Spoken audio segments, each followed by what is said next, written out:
Merci Jérôme. Donc merci à Jérôme. Effectivement, nous on va réfléchir parce que vous avez vu le thème de cette table ronde, conforter l'état de droit pour renforcer la démocratie. En reprenant ce titre, je me suis dit, mais finalement, qu'est-ce que ça veut vraiment dire? Et la question que je me suis posée, c'est, est-il si évident qu'il nous faille conforter cet état de droit pour renforcer la démocratie? Alors, avant de donner la parole à nos invités, je vous propose quand même de nous arrêter un tout petit peu sur cette affirmation. Il y a peu de temps, à l'occasion d'un vote d'une loi relative à la politique à mener en matière d'accueil des étrangers, vous vous souvenez sans doute que certaines voix se sont élevées pour critiquer le Conseil constitutionnel qui a censuré un certain nombre d'éléments, d'articles de la loi. Et certains se sont dit, mais l'état de droit ne s'oppose-t-il pas à la volonté des députés démocratiquement élus? On peut même se poser la question, l'état de droit est-il frein ou au service de la démocratie? Un député européen de 28 ans, fraîchement élu, avait même déclaré, à cette occasion, la Cour suprême, c'est le peuple. Alors, cet état de droit, quel est-il? En tout cas, sans faire un cours, il rappelle à l'ensemble des pouvoirs de l'État, pouvoir exécutif, pouvoir législatif, qu'il ne peut enfreindre un certain nombre de règles fondamentales qui constituent quoi? Simplement le contrat social qui fait que nous faisons société ensemble. Ces règles et ces principes, elles ne tombent pas du ciel. Elles sont le fruit d'une histoire de lutte sociale, politique, intellectuelle, qui remontent à loin et qui ne se sont pas toujours fait d'ailleurs dans la paix la plus totale. Elles ont même été souvent fondées au terme d'événements violents.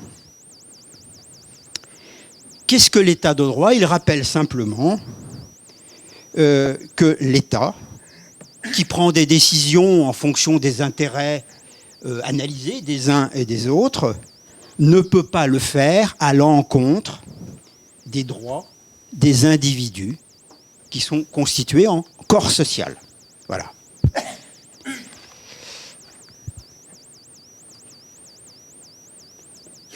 Alors, je crois que dans ce cadre-là, on peut effectivement réaffirmer que cet état de droit, il participe directement au fonctionnement de notre démocratie. Sauf si on veut remettre en cause les principes qui nous font faire société tous ensemble. Alors, ce matin, ce que nous allons essayer d'évoquer avec nos différents intervenants est cette question que nous ressentons aujourd'hui avec beaucoup d'acuité, qui est comment recréer et retisser confiance entre ce lien qui s'est sans doute délité entre nos institutions et les citoyens. Et cela se joue à travers un certain nombre d'axes forts. J'en citerai deux. Comment l'ensemble de nos citoyens, et en particulier les plus en difficulté, vont pouvoir à nouveau refaire confiance en ces institutions. C'est un premier axe. Le deuxième, c'est comment ces droits fondamentaux annoncés qu'on met en avant, le droit au logement, le droit à la santé, l'égalité devant les services publics, le droit au système éducatif, comment ces droits affichés s'inscrivent et s'incarnent réellement dans notre quotidien. Et puis le troisième point, c'est comment nous, et on l'a posé je crois hier soir lors de la conférence, comment en tant que citoyens, nous allons pouvoir nous inscrire comme acteurs. Acteurs pour renforcer cette démocratie. Alors pour nous éclairer, nous avons la chance d'avoir 3 acteurs qui chacun, à leur place, je dirais, sont acteurs de cette démocratie. La biographie de chacun d'entre eux, vous pouvez la reprendre tout en détail avec vos livrets. Hein ? Mais j'insisterai simplement à ma droite, Nadia. Nadia, elle est une élue de la République, dans des fonctions différentes, au sein d'un conseil municipal, je crois, à Vierzon. Mais tu as été au conseil municipal à Vierzon ? Oui.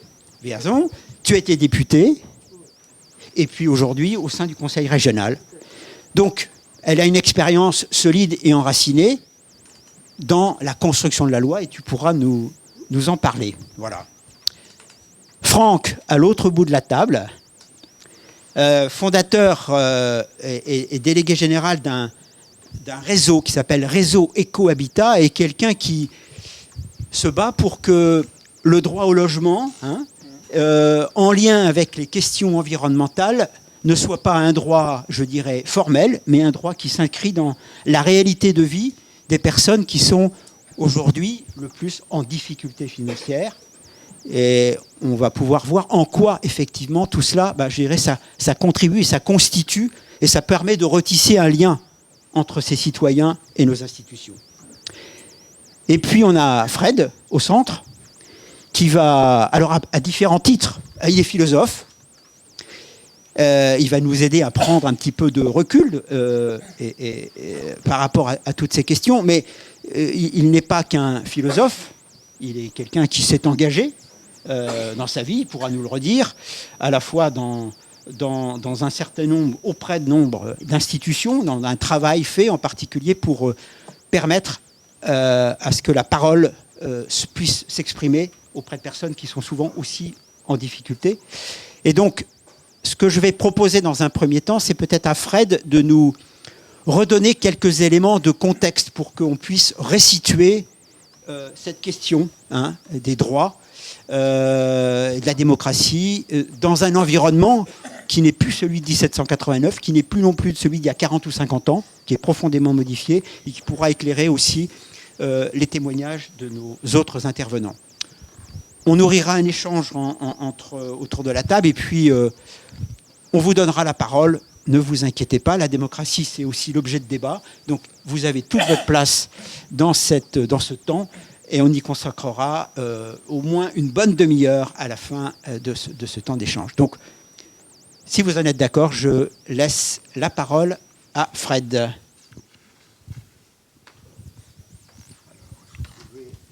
Est-ce qu'il marche ? Oui, vous m'entendez ? On est fait pour s'entendre alors.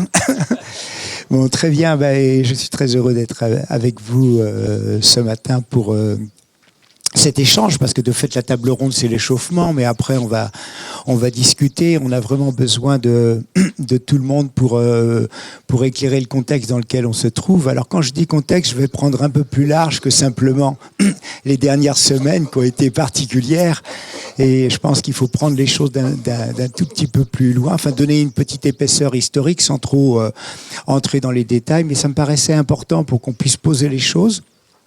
Et puis ensuite, de fait, on va continuer à faire circuler la parole d'abord entre nous, tous les trois, avec l'aide de notre animateur, et puis ensuite avec vous, bien sûr. Donc, moi, je voulais commencer par vous donner quelques éléments sur ce que j'appelle la crise de confiance généralisée dans laquelle nous nous trouvons aujourd'hui. Il y a d'abord le rapport aux politiques. Ça, c'est presque une évidence, puisque, de fait, les élus politiques, mais aussi les partis politiques, sont marqués par une crise de confiance dans notre société, au point qu'on a vu ces derniers temps, alors on pourrait le retrouver dans le rap, moi en philosophie politique, dans un des cours, j'utilise beaucoup le rap pour commencer le cours avec les jeunes, où de fait, on a une résonance par rapport à ça. Mais je pense, par exemple, à la violence qui est contre les élus, en fait. Alors, ça peut être la violence verbale, voire la violence physique, physique ces dernières années. Donc ça, c'est un premier élément qui me paraît important de souligner. Mais on aurait peut-être tort de penser que cette crise de confiance, elle se limite au champ politique. En fait, quand je dis crise de confiance généralisée, c'est que c'est dans tous les domaines qu'on retrouve cette notion-là. Prenons la question des médias.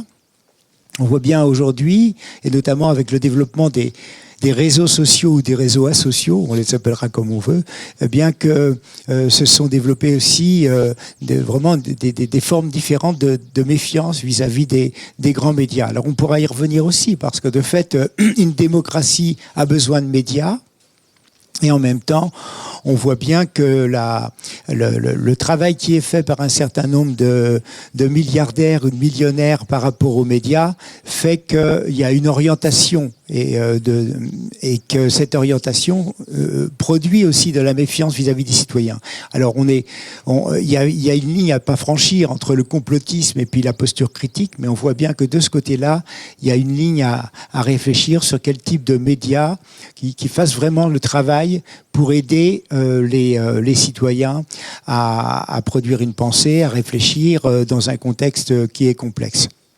Il y a un terme qui s'est développé ces dernières années et qui est devenu terme à la mode, c'est la post-vérité. Vous avez sans doute entendu parler de ça, sur cette idée que finalement, ce qui va fonctionner, c'est plus la registre idéologique, les affects, les émotions, etc., et moins le rapport aux faits. Et d'ailleurs, ce rapport aux faits, j'ai l'impression que ce sera un peu le problème des années à venir, c'est à quel moment, comme citoyens, pouvons-nous dire que ce qui nous arrive est vrai, que cet événement-là est vrai.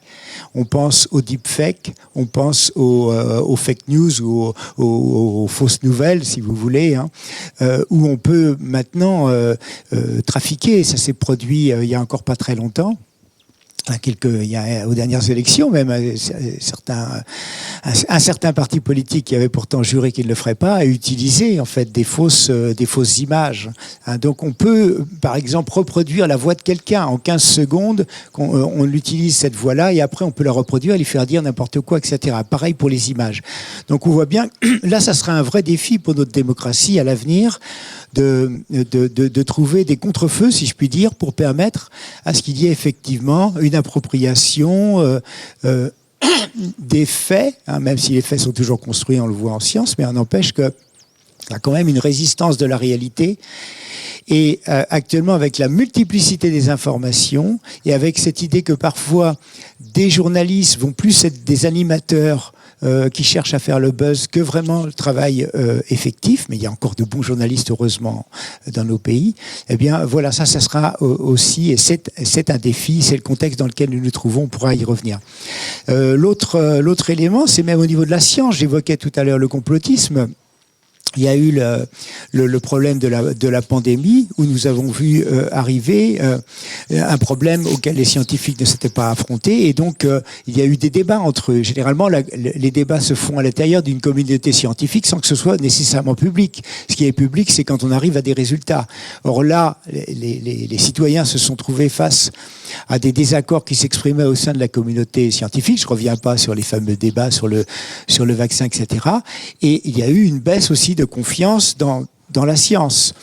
Et on pourrait comme ça multiplier un certain nombre d'exemples sur toutes les formes de crise de confiance, y compris dans les institutions religieuses. Hein. Rappelez-vous, on disait que ce qui faisait autorité voici quelques années dans nos villages, on reviendra sur les villages parce qu'il y a une vraie question de ce côté-là, évidemment, avec la montée du RN. Eh bien, c'était le curé, l'instituteur et puis le maire du village. Bon, on voit qu'il y a des maires qui, il y a pas très longtemps, pas très loin de chez nous, un maire qui s'est fait incendier sa maison, des maires qui se font agresser. On voit que l'instituteur, quelquefois, il y a pas très longtemps, c'était pas un instituteur, mais c'était un professeur au collège qui avait eu un souci, un élève qui faisait bêtise sur bêtise. C'était en région parisienne où j'intervenais. Et à qui on demandait de passer à un conseil de discipline, et l'enfant arrive avec son avocat. Donc, ce qui veut dire aussi que les parents soutenaient finalement l'enfant qui avait fait des bêtises. Donc, on voit bien que on ne fait plus corps adulte, on fait plus, les adultes ne font plus corps, mais au contraire, il y a un morcellement en quelque sorte du monde adulte. Donc là aussi, il y a une crise de confiance dans les autorités, dans ce qui peut faire autorité. Hein. Vers qui on se tourne aujourd'hui quand on cherche une parole qui puisse faire sens et qui puisse nous orienter notre société? Ben, c'est pas si simple en fait. Hein. Et je dirais, ce qui est symptôme aussi de ça, parce que là je suis dans les effets finalement, on pourrait travailler sur les conséquences, les causes, c'est la question des caméras. Je ne parle pas simplement des caméras qui sont dans les rues, qui se développent de plus en plus, et avec une demande des citoyens, même dans les villages, mais je parle aussi des caméras, des demandes de caméras dans les crèches, des demandes de caméras dans les maisons, enfin dans les EHPAD. Hein, j'ai travaillé avec un groupe il y a quelque temps, c'était où il y avait des pressions des parents pour demander à ce qu'il y ait des caméras dans la crèche pour que les parents, lorsqu'ils sont à la pause du midi, puissent regarder si tout se passe bien avec leur enfant. Donc ça, c'est le symptôme aussi d'une crise de confiance. Donc là, il y aura un travail déjà, je dirais, à portée de citoyen, de travailler cette question de la confiance. Autre élément qui me paraît important à souligner, c'est que on est en train de vivre une période où il y a un changement, je dirais, de paradigme anthropologique, pour utiliser un gros mot, c'est en fait de conception de l'humain. En fait, jusque-là, celui qui était en haut de la pyramide de la création, c'était l'être humain. Or, ça se décloisonne à deux niveaux. Ça se décloisonne d'une part du côté du rapport au monde animal, où vous avez vu ces dernières années la montée de groupes qui se disent antispécistes, et donc qui vont critiquer la position qui consiste à faire une hiérarchie entre les humains et le monde animal.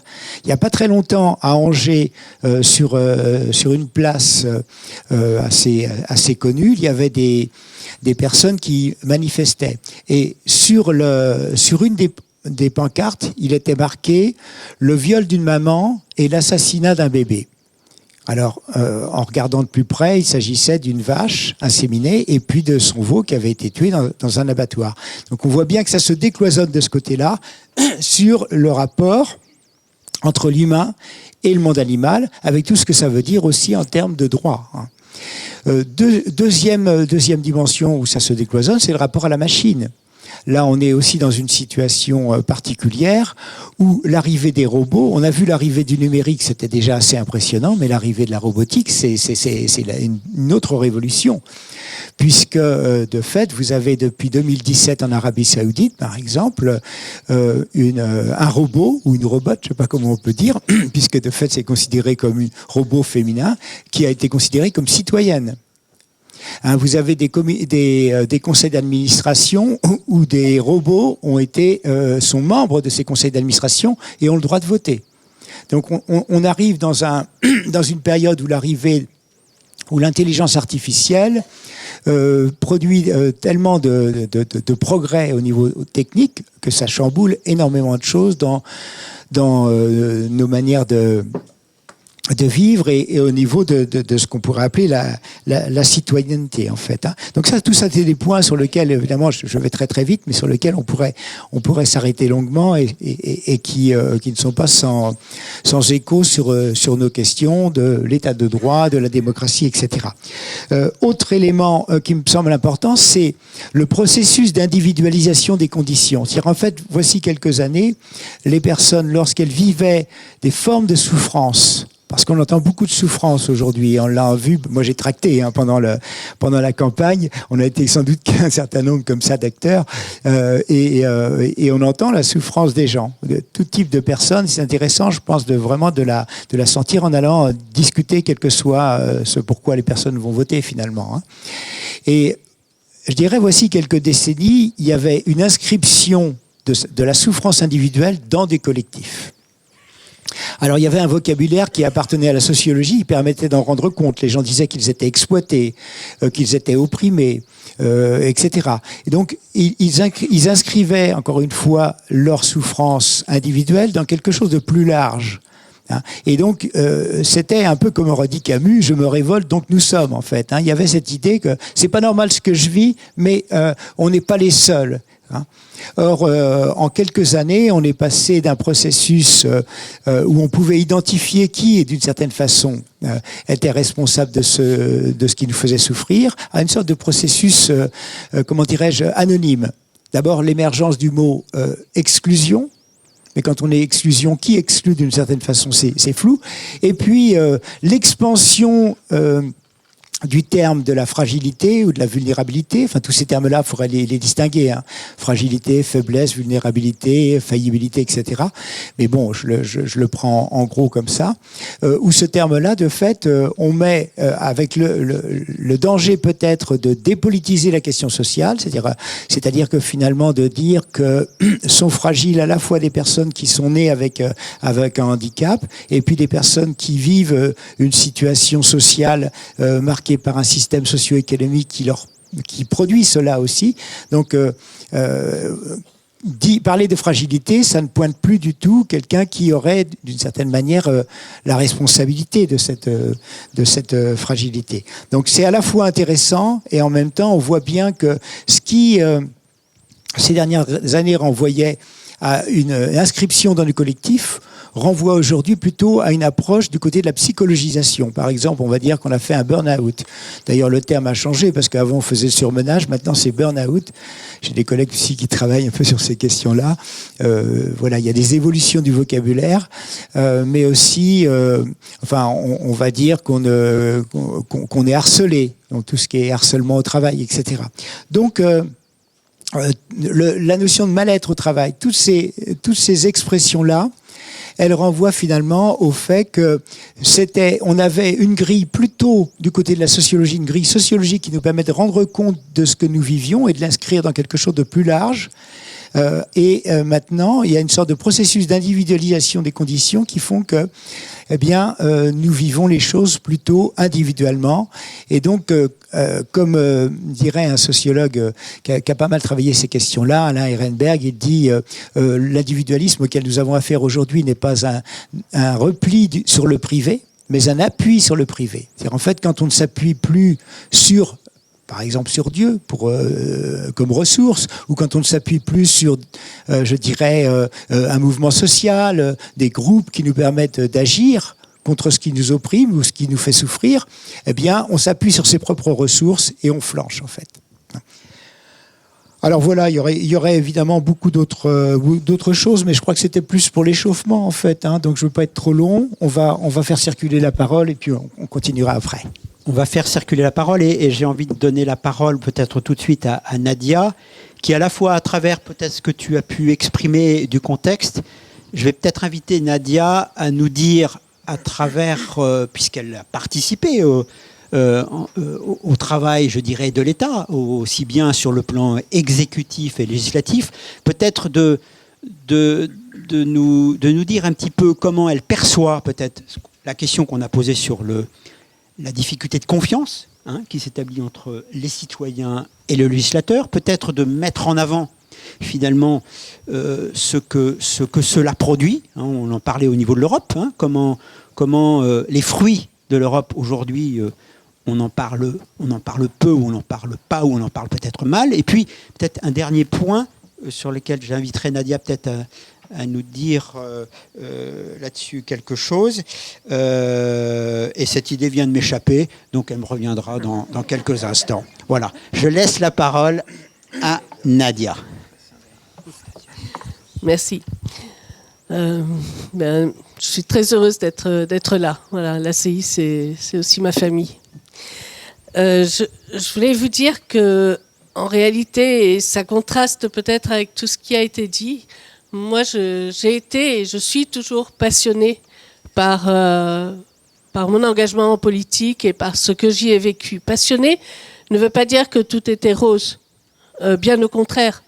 C'était souvent difficile et le mandat que j'ai eu, c'était de 2017 à 2022.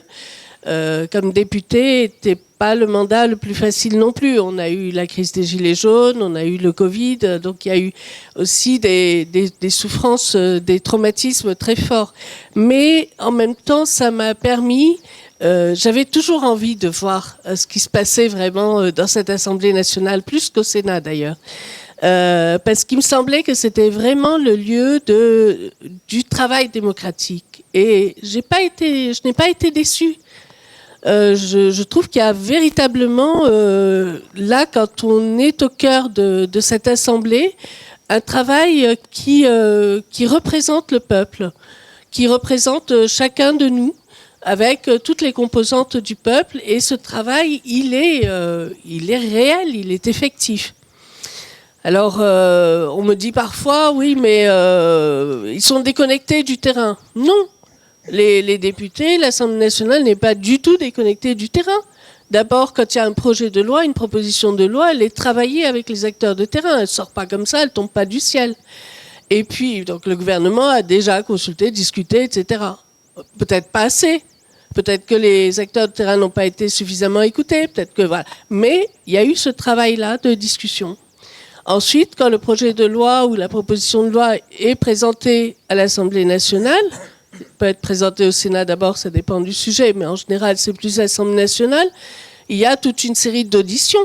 Ces auditions, elles se font avec des acteurs de terrain et quasiment de tout style, je dirais, vraiment avec toutes les opinions différentes sur le sujet.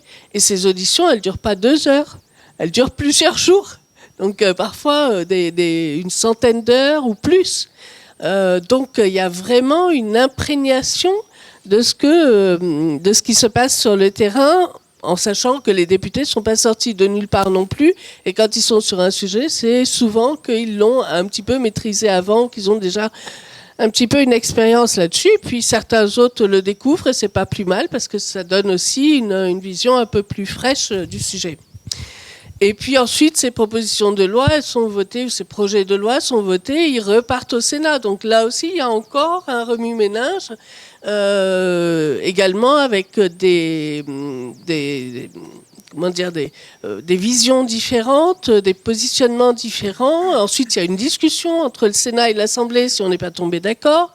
Et puis, ça peut revenir encore à l'Assemblée. Donc, vous voyez, il y a vraiment tout un travail pour décortiquer les textes et puis pour les voter qui est quand même assez intense. Et on y passe tout son temps. Alors, en venant, et puis, il y a les garde-fous, le Conseil constitutionnel qui permet pas de voter n'importe quoi et qui peut dire stop, là, on n'est pas dans la Constitution, on n'est pas dans le respect des droits des citoyens, donc ça passe pas. Donc ça, c'est important de le savoir aussi. Et puis en autre consultation, en autre travail de consultation, on a eu, donc durant les mandats précédents, les conventions citoyennes. On en a eu sur la fin de vie, on en a eu aussi sur le climat. C'est pas nouveau. Moi, j'ai participé à des conventions citoyennes sur la santé du temps de Jospin. Lionel Jospin, c'était par région, on faisait ça.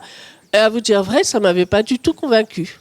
Voilà. Moi, je trouvais que c'était un truc qui était prémâché et que finalement, on prenait des citoyens un peu partout, ok, on les écoutait, etc. Mais au final, nous, comme députés, on n'a pas senti qu'il y avait des choses absolument extraordinaires qui étaient ressorties de la Convention citoyenne. Tout ce qui ressortait, on le savait. Ce qui a été mis en œuvre, bon, c'était quand même assez limité. Et finalement, on se disait, mais nous, à quoi on sert si on va chercher des citoyens pour leur demander ce qu'il faut faire, alors que nous sommes élus par le peuple et que nous sommes là aussi pour justement faire ce travail-là. Voilà. Bon, il s'est fait, c'était intéressant aussi, pourquoi pas.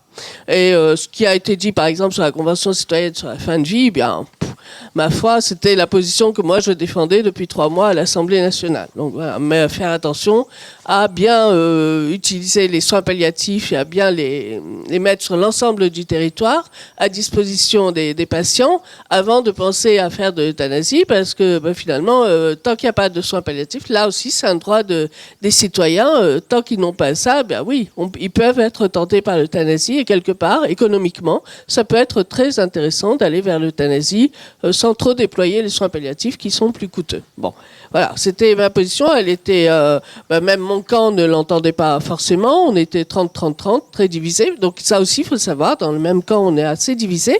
Et puis également, il y a du travail transpartisan à l'Assemblée nationale. C'est-à-dire qu'il n'y a aucun rapport, aucune mission parlementaire qui peut se faire comme ça par un parti tout seul. En général, c'est toujours un bureau qui est composé de personnes de partis très différents et opposés qui vont travailler. Moi, j'ai travaillé sur les plantes invasives, par exemple, avec des personnes de gauche, voire d'extrême gauche, et puis des personnes de droite. Et on a tous travaillé ensemble, et ça s'est fait en très bonne intelligence. Et on est arrivé à un résultat qui était un rapport qui avait été salué par l'ensemble de l'Assemblée. Et c'est souvent le cas. Donc il y a aussi ce travail transpartisan qui n'est pas souvent mis en valeur. Et là, je voulais venir là-dessus sur le rôle des médias. En arrivant en voiture, Anne me dit, mais en fait, c'est inadmissible. Enfin, je ne l'ai pas dit comme ça, mais c'est pas normal. Les députés n'étaient pas là pour le vote de la loi immigration. L'hémicycle était vide. Ben oui, mais en fait, l'hémicycle, il peut pas être plein tout le temps. Et c'est pas possible parce que les députés ont autre chose à faire. Donc ils sont en commission et les commissions sont obligatoires. Ils ont également des missions autres à l'Assemblée même, que ce soit des rapports à faire ou des missions d'information, des enquêtes. Et puis ils sont sur le terrain. Parce que sur le terrain, nos rendez-vous, ils sont pris 1 mois, 2 mois à l'avance, souvent bousculés. Et au bout d'un moment, les acteurs de terrain nous disent zut, quoi. Voilà. Donc, il faut aussi respecter tous ces rendez-vous de terrain. Et on ne sait pas à quel moment se passe tel ou tel vote à l'Assemblée. Donc, il y a les votes qui suivent la séance du mardi ou du mercredi des questions au gouvernement. Mais il y en a d'autres qui se font tout au long de la semaine. Et on ne sait pas toujours quand est-ce que ça se fait. Cela dit, si les votes sont vraiment avec des enjeux et qu'on sent qu'on peut faire basculer, etc., bah, les groupes se mobilisent et viennent. Voilà. Donc ça, c'est pas du tout mis en avant par les médias qui ne permettent pas cette compréhension du travail des députés et qui favorisent finalement cette méfiance. Enfin, à mon avis, cette méfiance sur, voilà, on nous montre, alors avant, on nous montrait, je ne sais pas si vous vous rappelez, des hémicycles où les députés dormaient. Avant que j'arrive. Et puis, apparemment, à partir de 2017, les députés dorment moins. Bon, ils y sont, mais ils dorment moins. Alors, c'est aussi parce qu'ils sont plus jeunes. Donc, il y en a plusieurs qui dormaient pas beaucoup la nuit parce que les séances se terminaient à 2h, 3h du matin. Parfois 4h du matin, et qu'à 9h, il devait être de nouveau dans l'hémicycle. Donc voilà, à un moment, à partir d'un certain âge, eh ben, on ne peut plus tenir forcément ce rythme-là. Certains avaient peut-être des apnées du sommeil, j'en sais rien, mais voilà, c'est assez fréquent aussi, il faut le savoir, donc des mauvaises nuits. Et puis certains buvaient aussi pas mal, parce qu'on a une buvette à côté de l'hémicycle et que parfois, c'était l'occasion de décompresser un peu et surtout que la buvette restait ouverte toute la nuit. Donc, c'est vrai que ça pouvait aussi faire... Quand nous, on est arrivés, on nous a dit vous buvez beaucoup moins. Nadia, je suis pas sûr qu'avec cet argument-là, tu vas susciter beaucoup de renouvellement de confiance envers nos institutions.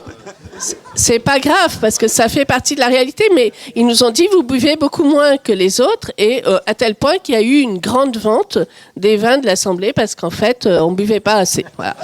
Donc, non mais et puis c'était une pratique aussi, il faut dire des générations précédentes. Donc voilà.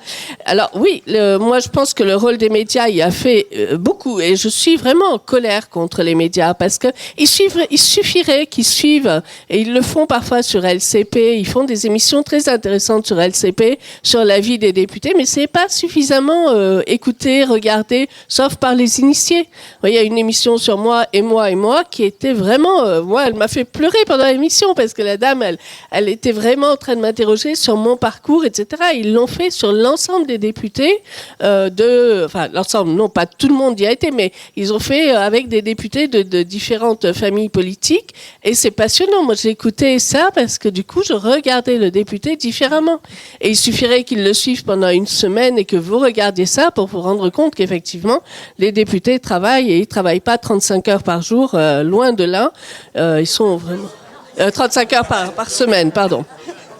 Loin de là, mais parfois ça frôle, je dirais pas 35 heures par jour, mais franchement, moi je vois des ex-collègues, je leur dis, mais attention à vos familles. Moi le message que j'ai, c'est attention à vos familles. Parce que mon mari me disait, mais en fait tu es jamais là. Même quand tu es là, tu n'es jamais là. Tu es encore en train de travailler et ça c'est assez grave. Et puis c'est violent, c'est un milieu qui est violent. Moi je me suis déjà fait agresser et c'était pas à l'Assemblée, c'était sur le terrain, donc voilà, parce que les gens s'étaient énervés. Mais je suis pas sûre que cette violence elle soit récente. En fait, on monte ça en épingle, mais si on regarde des séances à l'Assemblée, par exemple, au début de l'Assemblée, il y avait quand même des bagarres et des corps à corps, quoi. Bon, c'est arrivé récemment, Meyer Habib, maintenant il est plus député, c'est très bien. Par contre, moi, mon plus grand bonheur, c'est quand quelqu'un me dit, en fait, tu m'as donné envie de m'engager en politique. Voilà.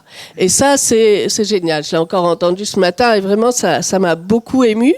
C'est pas forcément dans ma famille politique. Il faut vraiment, ce que je dis aux gens, il faut vraiment vous trouver vous, par votre voix, par votre parcours, par votre histoire, par vos convictions, où est-ce que vous avez envie d'aller. Mais allez-y.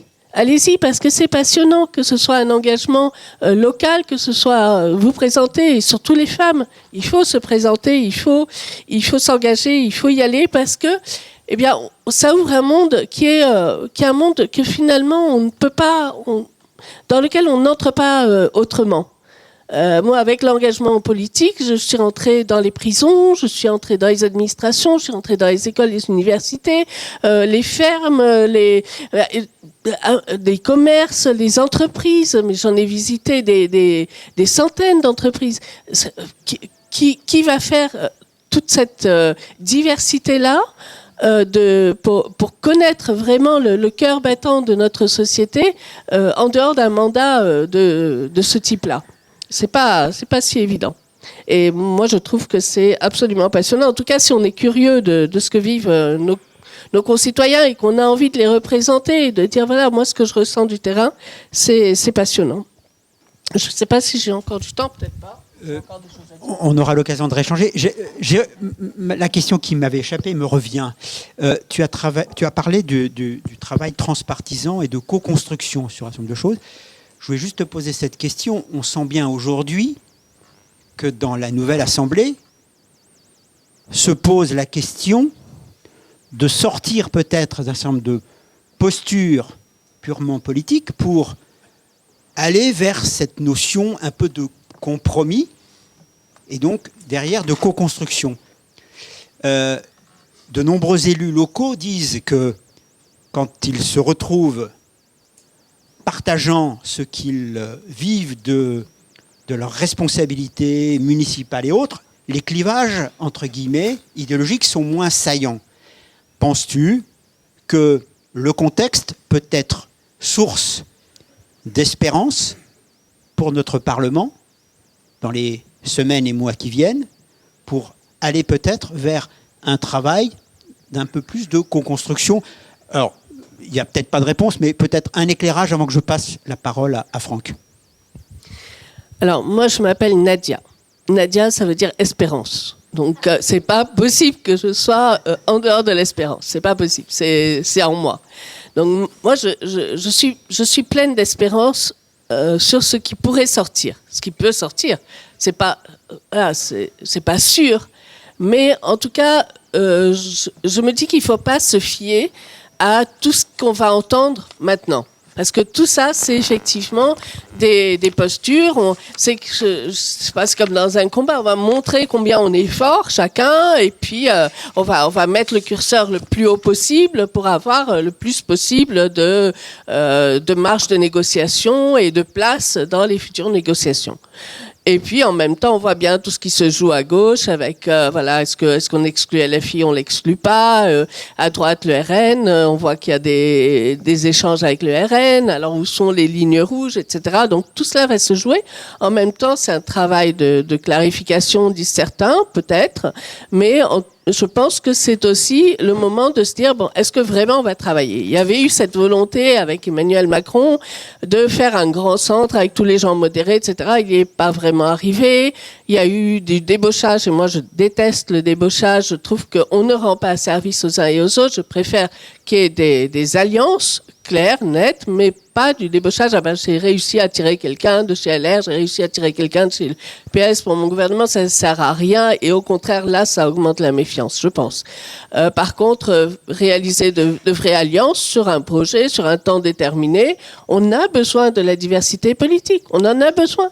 On ne peut pas construire une nation avec une seule vision, sinon on est dans une dictature. Et c'est ce qui nous sauve, la démocratie, c'est aussi la diversité et le respect de cette diversité-là. Après, il faut faire attention parce qu'il y a certaines formes que peuvent prendre les opinions politiques qui peuvent être très dangereuses pour notre démocratie. Donc voilà, il faut y faire attention. On a des garde-fous. Est-ce qu'ils seront suffisamment solides le moment venu? Ça, il faudra aussi être très vigilant.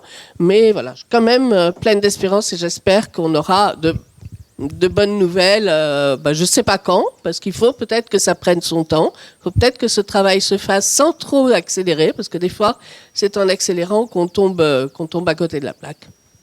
Et on pourra peut-être se poser comment on peut être acteur de cela. Je vais passer la parole à Franck.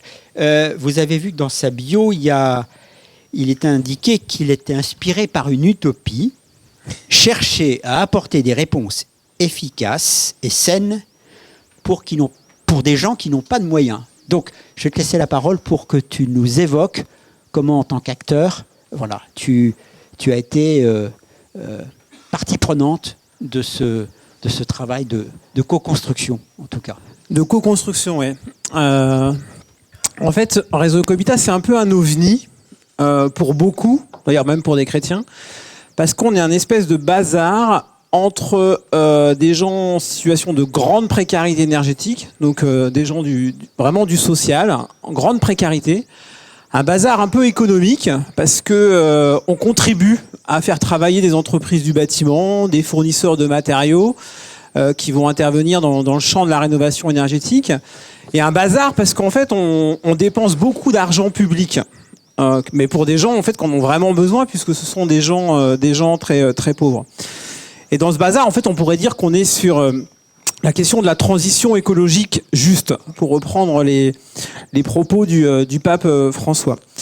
Réseau Cobita, c'est né il y a 10 ans en fait. Donc voilà, je vais peut-être un peu parler aussi du Secours catholique. Alors, je ne sais pas s'il y a des gens du Secours catholique, mais je risque de me faire des ennemis peut-être, parce que je vais un peu chatouiller. Alors oui, il y en a un, il y a un directeur régional, donc bon, je crois que je vais me faire flageller en fait d'ici quelques temps, mais c'est pas très grave. En fait, c'est parti du Secours catholique avec ce constat, en tout cas le constat que je faisais en 2014, c'est que des droits, en fait, il y en a. Et je suis assez convaincu qu'il y a tout ce qu'il faut pour conforter en fait un état de droit, et notamment des droits qui existent. Et j'arrêtais pas de dire en fait l'argent c'est pas ce qui manque en France. Alors c'est là où le Secours catholique m'a un peu chatouillé en disant arrête de dire ça parce qu'on peut plus collecter, ou on va commencer à faire croire en fait auprès de la puissance publique que tout est fait pour les personnes les plus pauvres. Donc on sait bien que c'est pas vrai.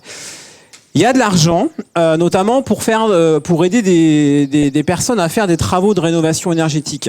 Il y en a. En fait, on est même passé en 10 ans de 800 000 euros à un peu plus de 4 milliards. Donc, c'est pour vous dire en fait que je suis porteur d'une bonne nouvelle, c'est qu'il y a de l'argent pour les pauvres en France. Donc, voilà, mais j'essaye de pas le dire trop fort parce que il y en a jamais assez. C'est clair. Il y en a, mais donc il y a des droits. La problématique, c'est que pour des gens très précaires, comme on voit Hubert derrière moi. En fait, le problème, c'est que pour y accéder, en fait, il faut aller chercher tous ces dispositifs qui s'appellent l'ANA, MaPrimeRénov', le MAR, l'OPA, le PIG, le PTZ, les espaces France Rénov', le FSL, les C2E, les chèques énergie, le microcrédit, les ALEC, les ADIL, les PRIS. Vous avez bien compris? En fait, pourquoi vous rigolez? Je pense que vous connaissez bien tous ces dispositifs qui permettent à tout à chacun de faire des travaux de rénovation énergétique et de faire en sorte qu'on puisse développer en fait le monde économique au travers des travaux de rénovation, et que en plus on peut avoir un impact pour l'environnement en réduisant en fait ces émissions de gaz à effet de serre. Vous l'avez bien compris, en fait, ces personnes, en fait, qui sont très fragiles, comme Hubert, qui est vite passé d'ailleurs, donc on va peut-être revoir. Des gens qui sont sous le seuil de pauvreté. ATD Carmonde disait ce matin 14,4% de la population française. Des gens qui sont sous le seuil de pauvreté, comme Hubert, et qui habitent des maisons qui sont des passoires énergétiques, mais en fait qui sont des taudis ou des logements insalubres. Imaginez pouvoir faire des travaux de rénovation énergétique, c'est juste impossible. Hubert, il va vous manquer. C'est juste impossible parce que la complexité administrative des droits, en fait, des droits de l'État, des collectivités, des régions, des communautés de communes, des communes. Donc tous ces dispositifs sont complexes. Donc c'est beaucoup de démarches administratives pour des gens qui ont aussi probablement des difficultés à remplir des dossiers ou qui ont des phobies administratives, ou des gens qui sont tout simplement en fracture numérique et à qui on va demander en fait de remplir des dossiers ou d'avoir une adresse mail en fait pour pouvoir déposer un dossier des demandes d'aide. Et donc on voit bien que la question de la confiance qui a été évoquée, alors c'est vrai entre le citoyen et la puissance publique pour aller chercher ces aides, mais imaginez un seul instant Uber aller chercher un artisan, parce qu'à Uber, on va lui dire à un moment donné, vous avez le droit, donnez-moi votre revenu fiscal de référence, dites-moi quel type de travaux vous voulez réaliser, et je vais vous dire en fait quel type de programme de travaux vous allez pouvoir faire et faire des travaux. Quand Uber va devoir aller chercher en fait des artisans, voilà, pour faire à peu près ici 80 000 euros de travaux, quel artisan à peu près normal va aller chez Uber en se disant chouette, j'ai un chantier, le monsieur il va être solvable, voilà, il va être solvable et tout va bien se passer, je vais pouvoir en fait faire 80 000 euros de vie chez Uber. Voilà, donc la question de la confiance entre en fait trois acteurs qui parlent pas la même langue. Alors pour moi c'est, comme on a démarré avec les bénévoles du Secours catholique, je vais encore parler du Secours catholique, mais la question en fait de la puissance publique, des bénévoles en fait des associations caritatives qui rencontrent des gens très très très modestes. Pour lesquels en fait il faut imaginer que la puissance publique elle peut apporter autant d'aide. Déjà là en fait on a un obstacle à franchir. Croire encore que la puissance publique a de l'argent et on peut aider des gens pauvres, c'est difficile à penser. Donc croire qu'on va trouver des entreprises consciencieuses qui vont faire des travaux avec la peur des margoulins, etc. C'est aussi compliqué. Donc l'administration, c'est pareil. Hein. Donc l'administration, elle met plein de clauses, plein de difficultés en fait sur tous les dispositifs que je vous ai évoqués, parce que la peur en fait que des entreprises en fait se goinfrent en fait sur l'argent public qui est mis sur la table. Et c'est vrai. Hein, tous les dispositifs d'isolation à 1 euro qui étaient au sens marketing en fait excellents parce qu'ils pouvaient engager des gens à penser que les travaux c'était pas cher, ils pouvaient le faire. En fait, il y a eu un coup d'arrêt en fait sur ces dispositifs parce que certains ont bien compris où était la machine à imprimer des billets et du coup il y a eu de la fraude. Donc en fait tout le monde est un peu suspect en fait entre le pauvre de ne pas payer, la puissance publique de se faire escroquer par les entreprises et l'entreprise en fait de ne pas être payée par le pauvre et encore moins en fait le bénévole qui se dit mais moi j'accompagne Uber, comment dans tout ça je peux espérer en fait que la puissance publique puisse venir en aide. Alors, en fait, quand on a démarré Réseau Ecohabitat, et c'est pour vous dire en fait l'importance en fait, voilà, d'associations, de citoyens qui s'engagent à un moment donné, et tout est possible, et pas qu'avec la foi. En fait, quand on a démarré il y a 10 ans, un opérateur comme nous, en fait, était payé 875 € pour pouvoir accompagner Uber. Voilà, dans l'accompagnement social, un opérateur était payé 875 €. Et nous, quand on a commencé à expérimenter avec le Secours catholique, on a dit, mais en fait, 875 €, c'est pas possible. En fait, il faudrait au moins 7 000 € pour financer des postes pour faire à la fois de l'accompagnement social, donc rassurer les personnes en difficulté, les collectivités, chercher des financements, faire avec des bénévoles de terrain. Et il faut de l'accompagnement technique pour faire des programmes de travaux ambitieux et qui ont un vrai impact sur la vie des gens. Donc pas de l'isolation à 1 euro, mais plutôt des programmes importants et conséquents. Et donc il faut 7 000 €.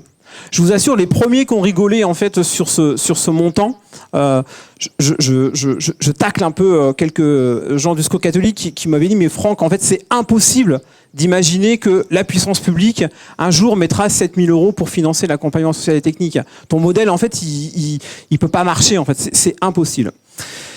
Et en fait à ce moment-là, en fait la puissance publique elle finançait des programmes de travaux de 50% de 50 000 €. 50% de 50 000 €. Donc en gros 25 000 €. En mathématiques, je ne dois pas être trop mauvais. 50% de 50 000 €. Et en fait, voilà, nous on faisait des programmes de travaux qui se montent aujourd'hui à 80 000 €. Et en fait, voilà, année 2023-2024, bon, il y a eu quand même 6 visites ministérielles en fait sur notre territoire. Aujourd'hui, le financement de l'accompagnement social et technique à 7 000 € est rendu possible. Alors comment ? Pas par du plaidoyer, hein, pas par des actions, pas par des manifestations à la Bastille ou dans les rues de Paris, pas du tout. Donc pas par des communiqués de presse ou des grandes tribunes en fait signées par plein de monde, pas du tout.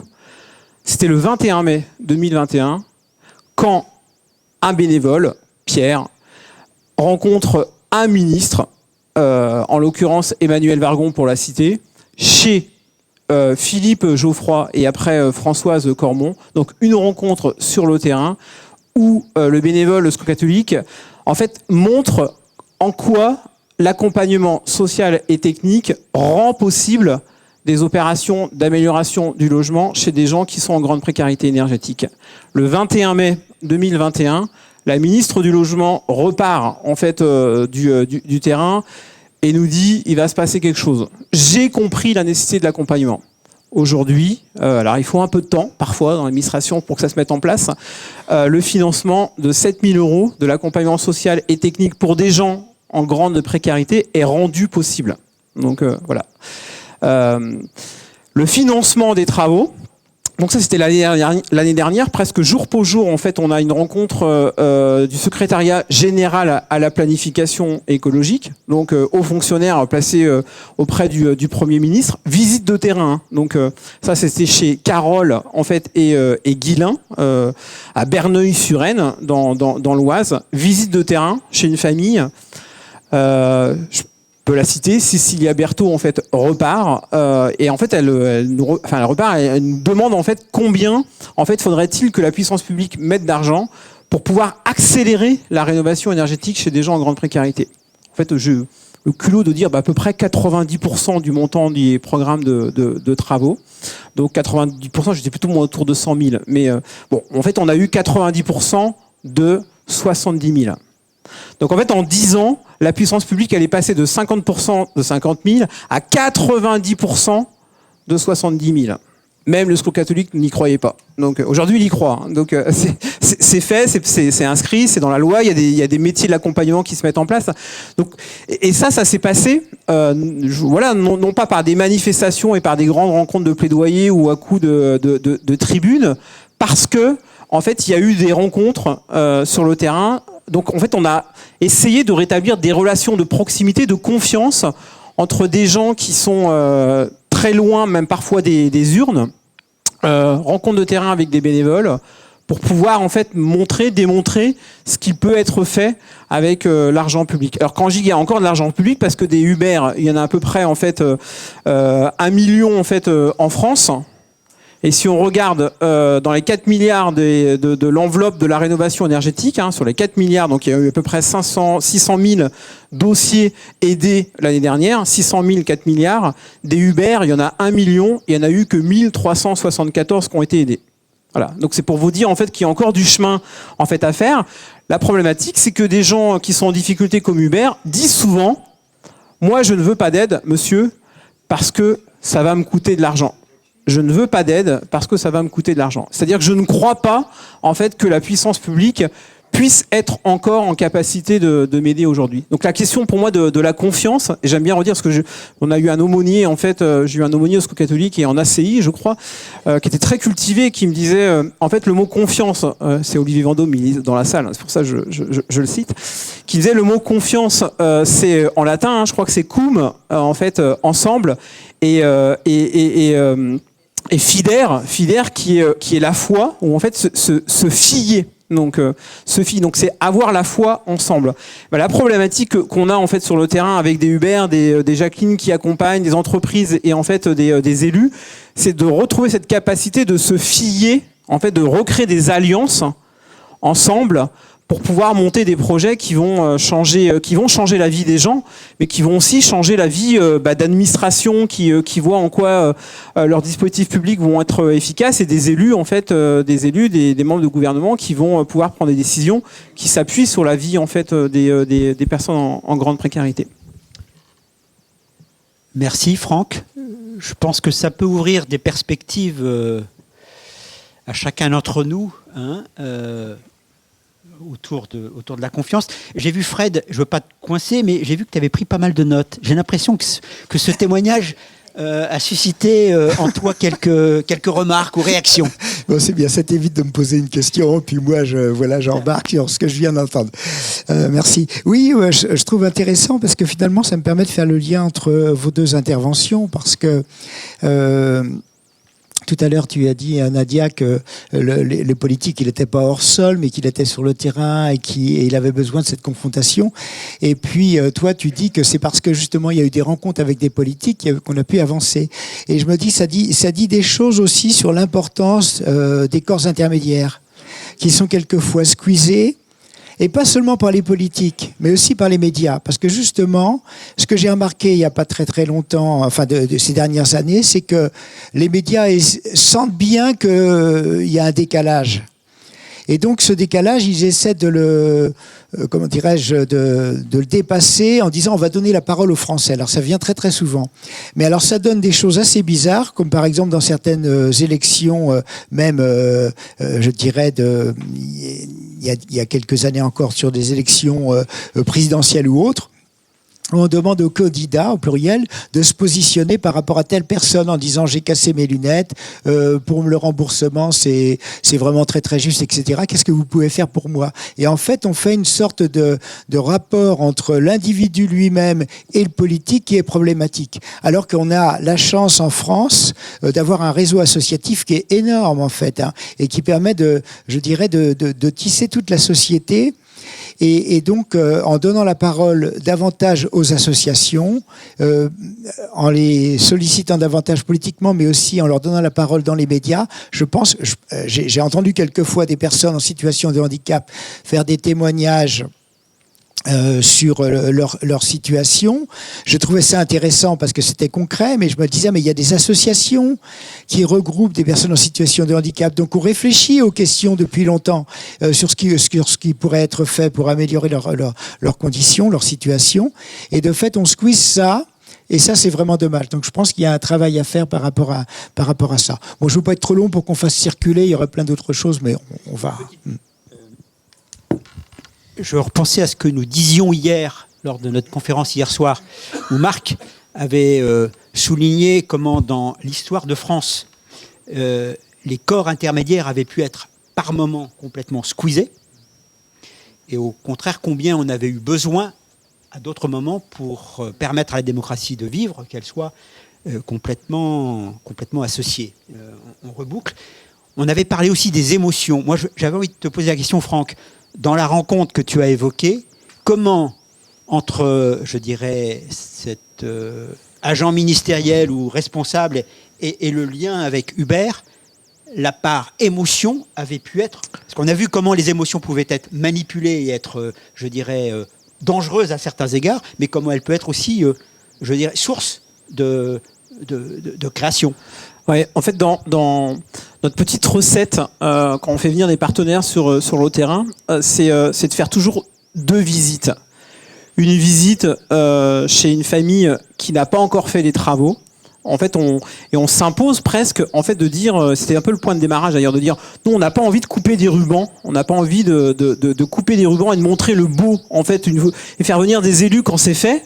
On a envie de montrer à des élus avant que ce soit fait. Et le besoin en fait qu'il y a pour aider des gens en grande précarité. Alors on peut nous dire après ouais c'est du voyeurisme, vous instrumentalisez les gens, etc. En général en fait il y a un bénévole de terrain, les personnes sont d'accord, donc voilà. Donc une visite avant travaux et une visite après travaux. Donc c'est toujours 2 visites pour avoir l'effet waouh. L'effet waouh, c'est de regarder en fait ce que des gens pouvaient vivre avant et ce que en fait la situation a permis chez des gens qui seront transformés. Et en fait, c'est de montrer en fait à un ministre que je dis souvent ça en fait quand on fait un ravalement de façade sur une maison, comme on la voit là chez Hubert, je vous assure, on fait des ravalements de façade sur des gens. C'est-à-dire que les hommes vont chez le barbier et se coiffent les cheveux, et les dames en fait se pouponnent en fait et vont aussi chez le coiffeur. Donc c'est pas que physique, c'est moral. En fait, c'est des gens qui revivent, qui retrouvent du travail, qui retrouvent une vie sociale, qui ont moins de problèmes de santé, qui retrouvent leurs petits enfants. Donc et ça se voit. En fait, ça se voit, et ça se voit dans la rencontre en fait entre du coup un ministre qui voit l'état dans lequel vivent des gens, et ce que en fait la transformation qui est possible. Donc c'est vrai qu'on joue, non, on manipule pas les émotions, mais c'est les émotions qui parlent d'elles-mêmes parce que des gens sont devenus en fait tout autres. Est-ce que l'un ou l'autre autour de cette table vous souhaitez réagir, ou est-ce que je propose peut-être à Laurent peut-être de pointer quelques éléments qu'on a pu souligner, et puis comme on l'a dit, le débat doit avoir lieu, et c'est à vous maintenant aussi de prendre la parole. Mais Nadia, peut-être. Je voulais juste rajouter, je ne vais pas être longue, mais c'est par rapport au fait qu'on dit que les corps intermédiaires sont squeezés. Moi, je n'ai pas eu ce sentiment-là à l'Assemblée. Si vous allez voir des auditions, eh bien vous voyez qu'en fait, tous les corps intermédiaires sont là, que ce soit les représentants d'associations ou des syndicats, ils sont là. Est-ce qu'ils sont suffisamment écoutés ? Ça, c'est autre chose. Ça va dépendre du parti en place, de la volonté de conduire tel ou tel projet de loi de telle ou telle manière. Et il va y avoir de la résistance, etc. Mais ils sont là. Alors, je ne sais pas d'où ça vient, ce sentiment qu'ils sont squeezés, et c'est pas récent, en fait. Moi, j'ai fait la connaissance vraiment plus approfondie de tous ces corps intermédiaires à l'Assemblée nationale. Oui, je voulais juste rajouter un petit point, mais c'est bien qu'il y ait un peu de dissensus entre nous. On prend un exemple, la réforme des retraites. Bon, il y a des syndicats qui avaient fait des propositions, qui étaient prêts, et de façon constructive, qui étaient prêts à ce qu'il y ait vraiment une discussion sur le fond, etc. Et là, de fait, il y a eu des millions de gens dans les rues, et ça a été très dur, et on entend encore des échos de ça. C'est en ce sens-là, mais ça ne veut pas dire qu'il n'y ait pas du tout, c'est pas tout l'un ou tout l'autre, mais de fait... il y a des moments vraiment précis où il y a vraiment besoin de non seulement d'être à l'écoute, mais de prendre en compte aussi les compétences des gens, parce que les organisations syndicales ont des compétences aussi. Hier soir, on disait aussi combien en France, si on regarde à l'étranger, la source de droit vient essentiellement effectivement du Parlement, mais dans d'autres pays, sur des questions en particulier sociales, la source de droit, elle n'est pas forcément au niveau du législateur, mais au niveau du paritarisme. Et c'est bien la question de comment aujourd'hui le paritarisme peut prendre ou non sa place. Et comment nous-mêmes, parce si on a souligné le rôle des associations, je vois quand même une piste, comment nous-mêmes, nous investissons les associations. Elles ne vivent pas sans quelque part notre implication. Laurent ? Oui, donc pour conclure, et avant de vous donner la parole, moi il y a quelques points que je voudrais pointer. Il y a un mot je n'ai pas compté exactement combien de fois c'était revenu, mais c'est méfiance, confiance. Et surtout confiance, je pense que c'est vraiment quelque chose que Fred nous a présenté de façon générale. Manque de confiance, perte de confiance par rapport aux institutions, par rapport aux politiques, par rapport aux médias, aux scientifiques. Je pense que ça, c'est l'état aujourd'hui. Et c'est ce qu'on entend généralement, et c'est certainement un point important qu'il faut travailler. Il y a la notion que Fred a présentée de décloisonnement, et le décloisonnement entre l'humain et le monde animal et la machine. Et je pense qu'on en est certainement qu'aux prémices de ce qui nous attend, compte tenu de l'évolution à la fois scientifique, pas scientifique, mais l'évolution soit dans le sens de l'animal, soit dans le sens de la machine. Et on est certainement, on ne sait pas ce qui se passera d'ici 20-30 ans, mais je pense qu'on sera encore plus loin. L'individualisation des conditions aussi, je pense que c'est un mouvement un peu de fond pour lequel, que Fred a pointé. Face à ce constat assez noir, en fait, du moins plus que gris, ou un gris bien foncé, je pense que moi, je trouve le discours de Nadia et de Franck vivifiant. Et j'ai été particulièrement réconforté du discours de Nadia face au discours général qui est les politiques tous pourris. J'ai encore entendu la semaine dernière, que les politiques tous pourris, ils sont là pour gagner du fric. Enfin, c'est quelque chose qu'on entend. On était avec des amis il n'y a pas longtemps. C'est un peu ce qu'on entend de façon générale. Et je trouve que Nadia a bien exprimé ce côté passionné aussi, qu'on retrouve passionné. L'espérance, forcément, son prénom le porte en elle. Donc, et notamment, quand on dit aussi que les politiques sont complètement coupés du terrain, alors en général, les gens disent ils passent leur temps à Paris, ils ne sont pas ici. Mais en fait, quand on regarde sur le terrain, ils y sont quand même beaucoup. Nadia l'a dit. Et ce qui me réconforte aussi dans ce que j'ai entendu, c'est que face aux conventions citoyennes, quand Nadia dit qu'elle a appris des choses, mais qu'il y avait quand même beaucoup de choses qu'elle connaissait déjà, je trouve réconfortant et rassurant que les politiques ne tombent pas du ciel en entendant les résultats des conventions nationales. Je pense que c'est quelque chose de citoyenne. Je pense que moi, ça me rassure. C'est vrai que ce discours qu'on entend de Nadia rompt avec, elle l'a évoqué, mais les hémicycles vides. Quand on regarde la télévision, en général aux informations, on vous passe 3 secondes de l'hémicycle vide et ça marque les esprits. Donc, par contre, c'est vrai qu'elle a cité LCP. Si on regarde les débats à l'Assemblée et puis les débats en commission, des commissions quasiment, il y en a des auditions, il y en a presque tous les jours. Et là, on voit bien le travail des députés sur le terrain, leur terrain à eux, mais quand même, moi, il me semble qu'ils ne sont pas vraiment coupés du monde, Nadia l'a dit.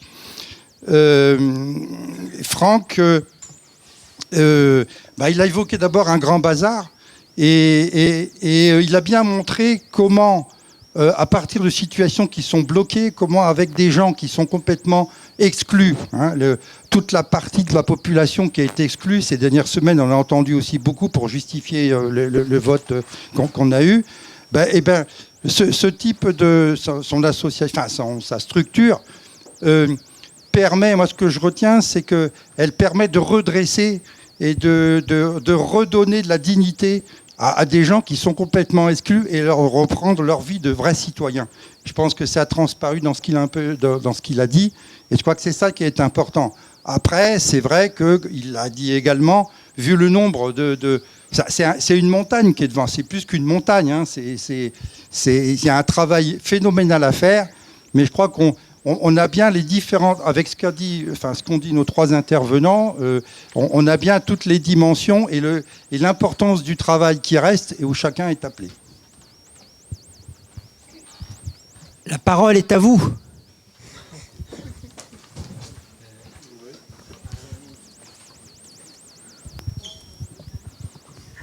Oui, c'est par rapport à notre dernier intervenant, puis avec cette splendide image où on voit cette vieille maison, puis après la maison restaurée. Et alors on pourrait parler d'écologie, là on a parlé beaucoup de justice, on n'a pas parlé d'écologie, c'est un autre sujet, qui sont les matériaux biosourcés, et non seulement des décisions politiques, mais quand on ne trouve pas les matériaux après, parce qu'après c'est un autre ministère qui va travailler sur les matériaux, sur autre chose, donc effectivement, mais c'est un autre débat, c'est l'écologie, on l'aura peut-être, parce que là il y a un gros travail à faire concret, et que le politique a du concret à faire. Et là, effectivement, on a du concret. Et ce que je voudrais dire, et c'est noter les contradictions. Alors, il y en a certains qui parlent d'écologie punitive. Vous les connaissez, ceux-là. On les connaît très bien. Et en fait, là, je voudrais dire donc cette contradiction où là, peut-être que chez ces personnes-là, quand on voit qu'elles sont dans la précarité, et on s'est rendu compte quand même que ces gens-là votaient aujourd'hui dans des extrêmes, et comme disait Nadia, ils ont plus confiance. Et je crois que c'est justement la relation qui se fait pas. C'est-à-dire il y a une espèce de liaison entre les humains, de religion. C'est-à-dire on lit tout ça, et le politique, il lit plus tout ça. Il le lit pas. Et comme il n'y a pas de référent sur le terrain, alors il ne s'agit pas de dire aux gens ici de sortir d'ici, je prends ma carte dans un parti, non, c'est pas ça le truc. Mais c'est comment après... parce que ce qui se passe là, c'est que la rénovation énergétique chez ces personnes-là, où on va leur donner 70 000 euros ou je ne sais pas combien, ces gens-là vont voter pour le... Vous voyez ce que je veux dire ? Hein, je vous contredis. Pour qui ils vont voter ou ils vont pas aller voter. Parce que malgré tout, il y a quand même 20% qui se déplacent pas. Même si on est tout content, mais c'est des millions. C'est ça qu'il faut se mettre dans la tête. Par rapport aux inscrits, c'est des millions. Et les gens pas inscrits, c'est encore plus de millions. Donc en fait, la démocratie, elle a énormément de mal. Au quand bien même, on a donné 60... La politique qui est là, elle a dit, moi j'ai voté pour aller donner 70 000 euros. Mais malgré tout, celui qui est à la base, même si un ministre est venu et a dit « Bon, ça y est, maintenant je bénis tout le monde, vas-y, on lâche l'argent, on lâche les 4 milliards. » Mais tout ça, je me suis rendu compte, moi, sur le terrain, dans des choses extrêmement concrètes, ça revient pas. On fait pas la liaison. On le voit pas. Moi, pour vous contredire, je lis dans un grand quotidien du 7 juillet, donc juste avant, le 6 juillet, pardon, juste avant les élections. Promoteur de MaPrimeRénov', le ministre chargé du logement Julien de Normandie, je cite, un proche du chef de l'État, rend visite fin 2019 à une habitante de Compiègne dans l'Oise ayant bénéficié de ce dispositif d'aide à la rénovation thermique. La sexagénaire lui montre une photo de sa maison, je vous la montrerai. Avant les travaux, sur le cliché, le ministre découvre que les murs étaient autrefois tapissés d'affiches de Marine Le Pen. Il fait remarquer à la dame que les portraits de la patronne du RN ne font plus partie de la déco dans la maison. Réponse, l'État m'a montré qu'il était présent. Il n'y a pas de raison.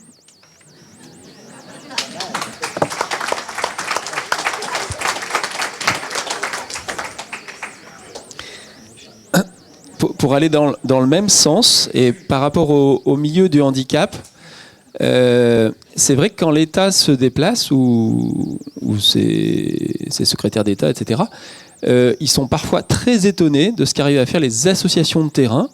Moi, je vois l'exemple, alors je ne sais pas s'il y a des gens du Nord-Pas-de-Calais, mais l'exemple de l'îlot Sainte-Catherine, donc une ancienne clinique tenue par des religieuses, qui est devenue un lieu d'habitat inclusif, comme ce qui se fait ici à Angers, qu'on va pouvoir visiter, et qui a permis à des jeunes en situation de handicap mental d'être logés avec un vivre ensemble.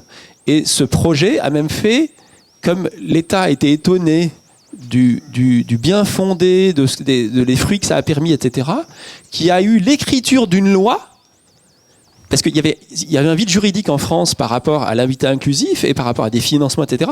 Et donc ça a fait l'objet d'une écriture de loi, et des hauts fonctionnaires ont travaillé là-dessus. Donc voilà, c'est comment aussi des associations, et là c'est l'association qui s'appelle Down Up. Alors c'est un jeu de mots parce que en anglais c'est syndrome de Down, c'est la trisomie 21, et Up c'est pour montrer qu'ils sont pas down, c'est-à-dire en bas, hein, mais qu'ils sont vraiment en haut. Et donc c'est comment ils ont réussi à loger, à faire vivre ensemble. Il y a des jeunes qui ont une trisomie 21 qui sortent les poubelles des gens âgés qui peuvent pas le faire, ou qui vont qui vont à la pharmacie chercher les médicaments. Il y a tout un vivre ensemble qui a été mis en place, avec des tiers-lieux aussi, comme ce qu'on peut voir ici. Alors par rapport aux politiques. Alors oui, les auditions sont utiles, et parfois très très utiles. Moi, je fais partie aussi d'associations avec une triple casquette, puisque je suis père d'un fils qui a une trisomie 21, mais je suis aussi médecin et engagé syndical et politique à une époque. Et je trouve que parfois, on a l'impression que les auditions sont inutiles et que ça ne change rien. Par rapport à la trisomie 21, l'association qui était l'Association française de recherche pour la trisomie 21, c'est fait de scientifiques et de parents. On a été auditionné par le Sénat et l'Assemblée. Ça n'a pas changé grand-chose. On a été hyper déçus à l'époque, c'était il y a une dizaine d'années. Et moi, j'étais dans le bureau, et voilà, ça m'a un peu dégoûté de ce qu'on a fait, j'avoue. Et après, il y a aussi la méconnaissance des lois. Alors là, par rapport à la fin de vie, je trouve que les gens ne connaissent pas la loi, la loi des soins palliatifs, qui permet en fait d'endormir les gens lentement, etc., sans les tuer. et on les accompagne jusqu'au bout, mais les soignants ne connaissent même pas la loi, les patients ne connaissent pas la loi, et les familles de patients encore moins. Et quand j'ai des cathos autour de moi qui militent pour la dignité de la fin de vie, pour l'euthanasie, ça m'horrifie. Je veux dire, il y a cette méconnaissance des lois et les médias n'aident pas. Il n'y a pas de pédagogie. Moi, je suis désolé, il y a une absence de pédagogie. On n'explique pas les démarches, on n'explique pas. Cette absence et cette absence de pédagogie participe au déficit de confiance. Enfin, moi, parce que pour avoir confiance, il faut comprendre. Et pour comprendre, il faut qu'on vous explique. Si on ne vous explique pas, vous êtes forcément contre ou en défiance. Enfin, moi, je suis un peu simpliste, mais c'est comme ça. Alors, par rapport à la rénovation, moi, j'étais écœuré. Vous avez dit tout à l'heure, il y a des gens qui ont profité par rapport à la loi, la prime rénov, là, 1 euro, etc. Il y a des entreprises, des fois louches, qui venaient, ils touchaient 25 000 euros. Nous, ça nous coûtait 1 euro et ils faisaient venir des travailleurs de l'Est qui parlaient pas un mot de français et qui, quand ils ont vu notre cave, ont dit c'est pas possible, on peut pas intervenir. Et avec des matériaux qui n'étaient pas du tout biosourcés. Et nous, on pouvait pas faire intervenir les entreprises qu'on voulait. C'était dans une liste d'entreprises qu'on nous imposait. Et au lieu de faire bosser des artisans locaux en qui on a confiance, alors voilà. Et je trouve que ça aggrave la défiance, ça aggrave. Il y a des manipulations, etc. Enfin, moi, j'avoue. Et on a un manque d'informations. Je veux dire, moi, j'ai un beau-frère qui est haut fonctionnaire au ministère de l'Environnement. C'est que des fois, comme ça, je connais les lois.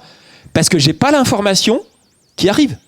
Alors, bien sûr, quand il y a du fric à se faire, on a tout le monde qui appelle. Actuellement, par rapport aux panneaux solaires, j'ai 15 associations qui m'ont appelé. Enfin, 15 associations ou 15 entreprises qui veulent se faire du fric sur notre dos. Et on ne sait pas ce qu'ils valent. On ne sait pas... Enfin, voilà. Donc ça, c'est un gros souci. Alors, tout à l'heure, on parlait des caméras. Mais s'il y a des caméras... c'est aussi parce qu'il y a eu des abus. Je suis désolé, dans les EHPAD, il y a 25 ans, moi j'avais une grand-tante qui était en EHPAD. On a voulu dénoncer des mauvais comportements du personnel soignant, etc. Et à l'époque, quand on dénonçait, quand les familles en parlaient, il y avait des répercussions négatives sur les résidents. Maintenant, on en parle et ça a changé. Je veux dire, les scandales qui sont sortis, ont été nécessaires. Et donc, ce qui s'est passé pour les EHPAD, ce qui se passe pour les crèches, etc., enfin, on parle. Et enfin, on le met sur la place publique. Il a fallu que des journalistes fassent un travail d'enquête et que ce soit révélé. Et là, il y a eu un bon travail des médias. Je suis désolé, ça a permis, c'est comme tous les papers qui sortent au niveau du New York Times ou du Monde, etc. Mais ça a permis aussi de dénoncer certaines choses. Attendez, je termine jusqu'au bout parce que je me suis fait mes remarques aussi. Je suis un peu comme Laurent. Ouais. Pardon, j'ai été coupé, donc... On redonne le micro si besoin. Oui.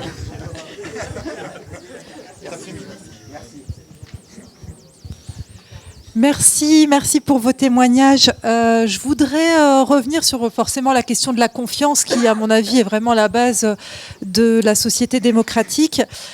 Aujourd'hui, on a la chance d'avoir la Croix. Merci pour ce cadeau. Et en fait, le débat sur la mine de lithium, le bien nommé projet Émilie, qui propose donc dans l'Allier en fait, il soulève cette question du débat public et de la place des citoyens et de la confiance justement de l'engagement des citoyens. Voilà, on prend position quand on estime que la position qu'on va prendre va être entendue. Et j'ai beaucoup apprécié, Nadia, l'intervention que vous faisiez sur le fait que si les personnes sont écoutées, mais quel est le poids qu'on va donner à leurs paroles? C'est ça la vraie question. Et alors là, je lis des témoignages extraordinaires qui rejoignent en fait des témoignages que j'ai pu entendre. Nous, on n'habite pas très loin de Gravelines, donc c'est plutôt les questions énergétiques, les questions industrielles. Nous, on a des questions autour de la méthanisation. Enfin, il y a plein de débats publics partout en France. Et je vous invite vraiment à y prendre part. Parfois, c'est quand même un petit peu décourageant, faut le dire, parce qu'on a l'impression d'arriver après la bataille, en fait. C'est exactement ce que décrit la dame là qui témoigne. La voix pleine de colère résonne dans l'ambiance tamisée de cette petite salle de concert. Je ne comprends pas le sens de cette réunion. Je veux bien participer à un débat, mais seulement si les choses ne sont pas déjà arrêtées. Et la question, c'est celle-là, c'est quelle est la place qu'on donne aux citoyens et à la place de leurs paroles. Alors, qui peut passer par des corps intermédiaires, je suis tout à fait d'accord, parce que les associations aussi, les partis politiques, les syndicats peuvent porter une parole collective. Mais quelle est aussi la parole qu'on donne aux citoyens qui peuvent reprendre leur place et reprendre confiance aussi dans les institutions uniquement s'ils sont écoutés en temps et en heure et à des niveaux importants. Parce que voilà, cette question-là, bon là c'est une question écologique, donc moi elle me tient à cœur, mais ces questions-là, elles existent, tu le disais, dans la santé, elles existent. Si on veut faire société, c'est ensemble et il faut apprendre à s'écouter et à communiquer. Et je pense que c'est vraiment la vraie question, peut-être qui est en difficulté aujourd'hui. Merci. Merci. Je voulais revenir un petit peu sur l'intervention, les interventions qui ont été faites. Je pense qu'il y a une... ça marche pas. Bon. Je pense qu'il y a une vraie tension entre l'écoute, donc Nadia en a parlé beaucoup, de qu'est-ce qu'on met derrière l'écoute et l'écoute des corps intermédiaires, le dire, l'expression des hommes politiques, l'expression des hommes politiques, le décider et le faire.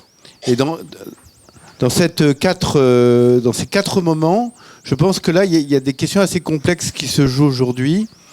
Sur l'écouter, je prends mon expérience non pas d'élu, mais de fonctionnaire territorial. Sur l'écouter, il y a... c'est organisé en France ce qu'on appelle les conseils économiques et sociaux régionaux ou le CESE national, qui était là normalement pour apporter la construction d'une voie donc des syndicats, des organisations écologiques et des organisations, disons, caritatives. Cette organisation-là a été quelque peu rejetée par le président Macron en disant ce monde-là est un frein à la transformation sociale et au comment dire, qui était le mot à l'époque du renouveau de la société française. Je pense qu'il y a eu des moments assez forts de dire que cette écoute par ce tiers-monde, ces structures-là, était un frein à la modernisation de la société. Je pense qu'il y a eu vraiment un rejet de cette écoute.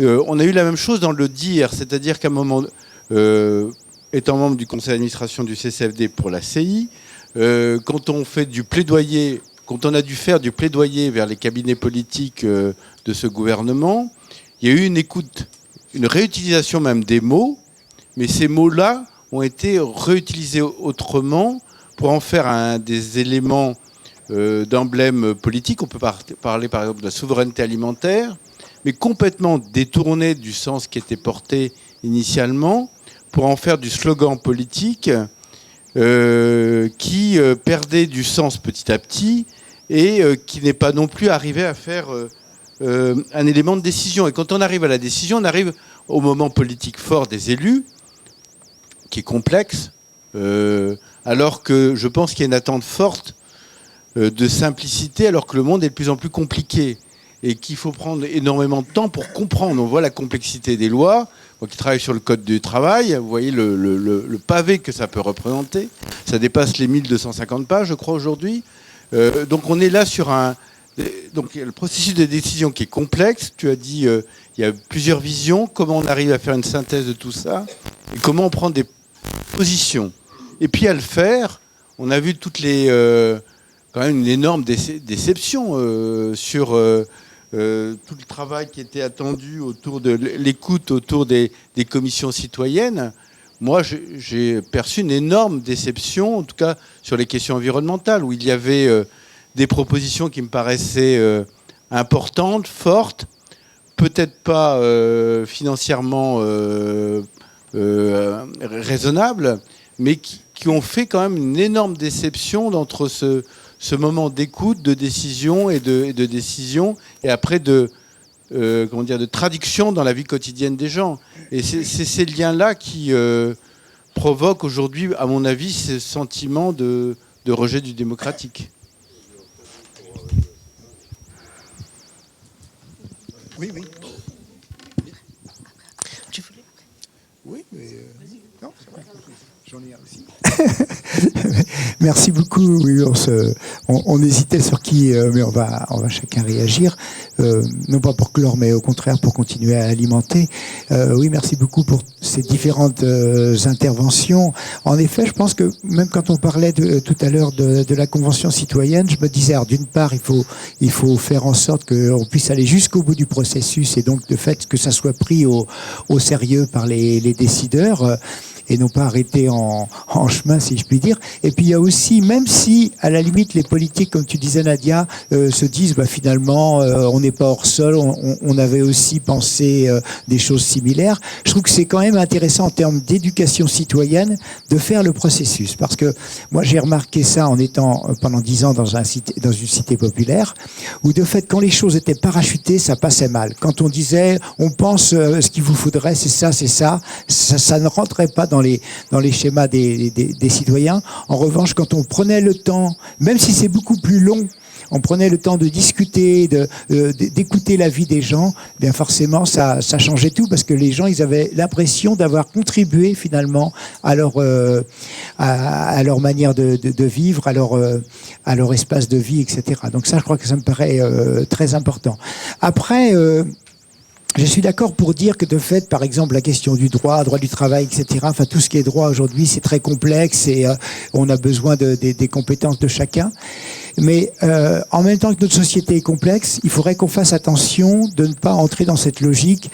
Il y a des gens qui ont les compétences et on va leur donner le pouvoir en quelque sorte pour qu'ils fassent. Parce que il y a une expression qui est utilisée, et puis bon, j'ai pas mal bossé ces dernières années avec ATD Quart Monde, et on a travaillé autour de ce qu'on appelle l'injustice épistémique, qui est une expression forgée par Miranda Fricker, qui est une philosophe anglaise, sur cette idée de l'injustice liée au savoir. Et il y a deux dimensions qui sont importantes. La première, c'est l'injustice testimoniale, c'est en fait le fait que quand les gens parlent, on ne les croit pas. On ne les croit pas, leur parole n'a pas d'assiette, leur parole n'a pas d'importance en fait. Et ça, les personnes en situation de pauvreté, elles en souffrent en permanence. Ça, de sentiment finalement que ce qu'elles vivent, leurs analyses, leurs réflexions, ça n'a pas d'importance. Et la deuxième dimension, c'est l'injustice non pas testimonial, mais herméneutique, c'est en fait qui concerne l'interprétation, c'est quand les gens n'ont pas les outils pour pouvoir interpréter ce qu'ils vivent. Par exemple, le harcèlement moral ou le harcèlement sexuel, avant qu'on ait les mots pour le dire. Les gens vivaient une souffrance, mais n'avaient pas les mots qui leur permettaient de dire, non, ce que je suis en train de vivre, c'est pas normal, parce que c'est ça, en fait, que je suis en train de... Et donc, je pense qu'il y a un travail aussi à faire. Je pense que tout le travail qui est fait par des gens comme d'ATD sur le croisement des savoirs. Évidemment, on est dans une société qui est marquée par des logiques d'urgence. Il faut aller très vite, il faut être... et même les politiques sont pris là-dedans. On leur demande tout de suite de prendre une position, de dire ce qu'ils en pensent, etc. Or, une démocratie est en danger lorsqu'elle est dans cette politique de l'urgence, parce que une démocratie a besoin de recouper les informations, elle a besoin d'intersubjectivité, de confrontation, et même de conflictualité, parce qu'après tout, des gens comme Ricoeur disaient que la démocratie, c'est un espace largement ouvert pour la verbalisation des conflits. Évidemment, il faut essayer d'en sortir progressivement, mais c'est important qu'il puisse se faire. Or, trop souvent, la manière dont on organise les réunions, je dirais sur le terrain, par exemple, eh bien, c'est fait pour un certain nombre de personnes, mais pour les personnes qui sont en difficulté sociale, pour X raisons, eh bien, elles ne se sentent pas autorisées à y venir, tout simplement. Pas parce qu'elles s'y désintéressent, mais tout simplement parce que la manière dont c'est structuré ne leur permet pas de prendre la parole. Donc, il y a à réfléchir à ça, et je le disais quand on préparait cette table ronde, en se disant que c'est pas simplement parce que la société a une responsabilité par rapport aux personnes en situation de pauvreté, mais c'est parce que les personnes les plus fragiles, pour utiliser ce terme un peu à la mode, et les personnes les plus vulnérables au sens vraiment large du terme, situation de pauvreté, mais aussi minorité culturelle, personnes en situation de handicap, etc., ont aussi quelque chose par leur regard à apporter à la société qui est la nôtre. Ça va dans les deux sens, il y a quelque chose à penser du côté d'une réciprocité. Oui, moi je voulais revenir sur ce qui a été dit sur le manque de pédagogie.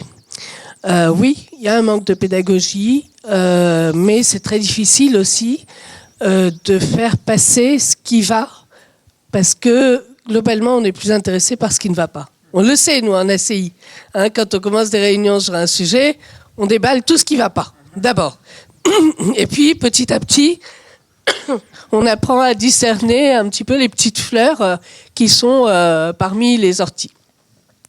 Ça, c'est la première chose. Et c'est vrai que, par exemple, moi, quand j'y repense, je pense à des mesures qui ont été passées et qui sont intéressantes, mais que finalement, on en a fait peu de cas. Je pense par exemple à la pension alimentaire pour les femmes seules, qui est assurée par la CAF maintenant, alors que beaucoup de femmes couraient après l'ex-mari pour récupérer cette pension alimentaire, et le manque de cette pension les mettait quand même dans une situation encore plus précaire qu'elles le sont généralement quand elles sont femmes seules avec des enfants.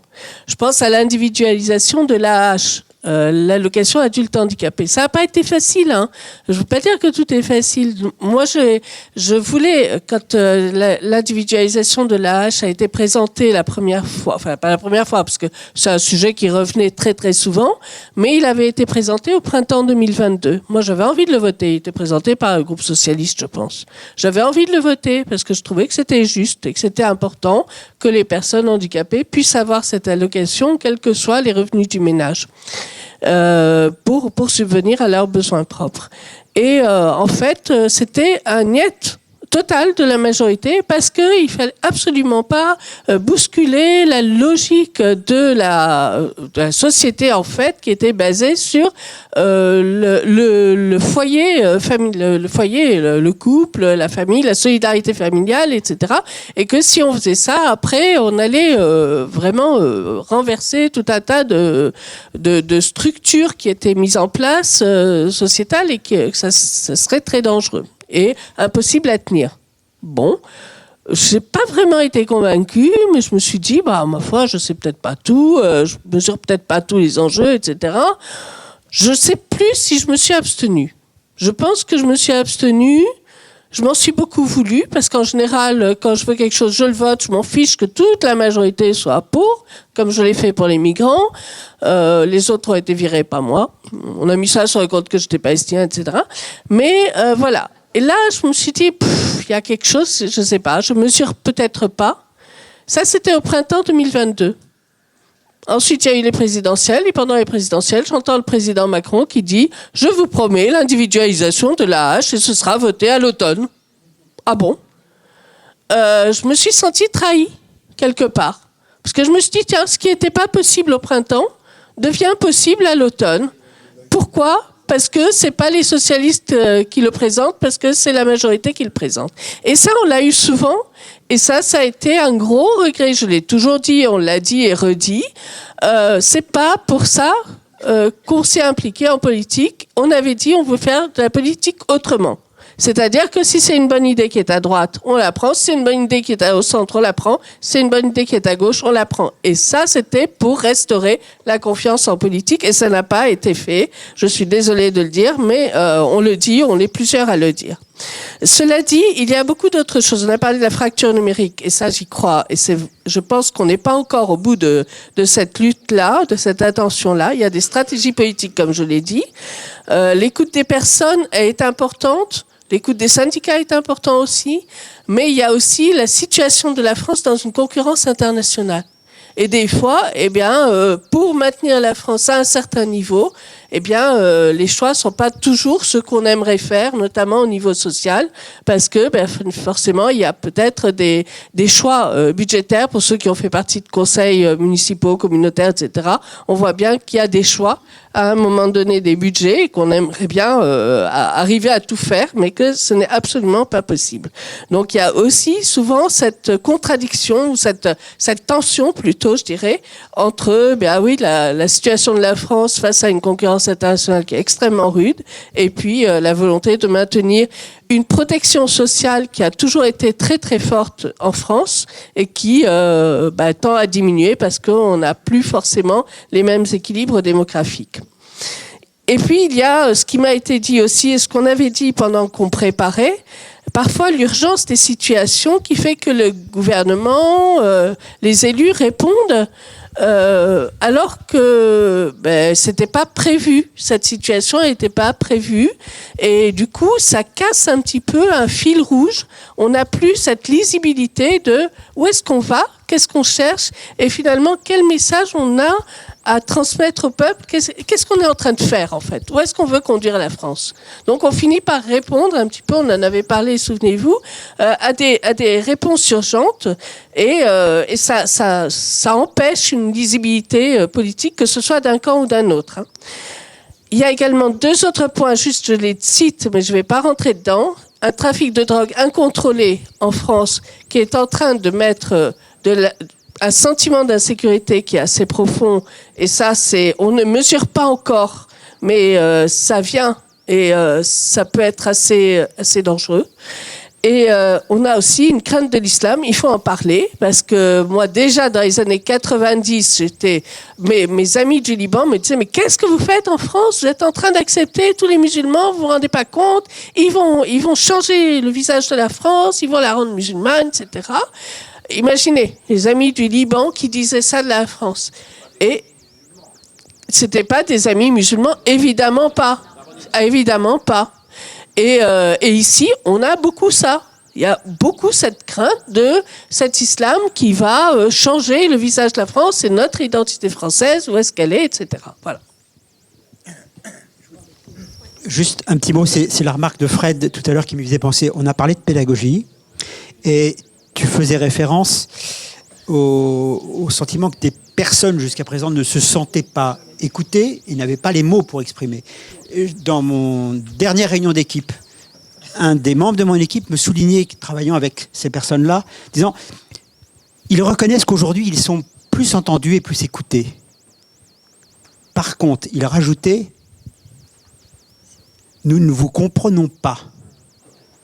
C'est-à-dire, et peut-être que Franck pourra rajouter un mot là-dessus, c'est comment les mots que nous utilisons pour répondre peuvent être entendus ou compréhensibles. J'insiste là-dessus, je suis écrivain public et je vois comment, y compris moi-même, parfois dans les mots que j'utilise, avec les personnes que je rencontre, la difficulté d'établir le lien. Donc je crois que c'est important de se dire comment effectivement on écoute, mais aussi comment nous parlons. Alors, je vois plusieurs personnes. Il est midi. Est-ce que c'est fini.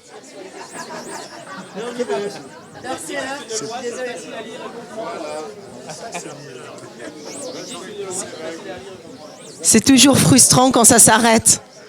Mais je pense que vous tenez à votre déjeuner, qui ne soit pas trop express. Donc c'est l'heure du déjeuner. Ce qu'on vous invite à faire, c'est qu'à l'issue du déjeuner, vous reveniez dans la salle à côté, l'eau vive, là où vous avez noté votre atelier de l'après-midi, du regarder, pour revoir la salle où vous allez, le nom de votre animateur.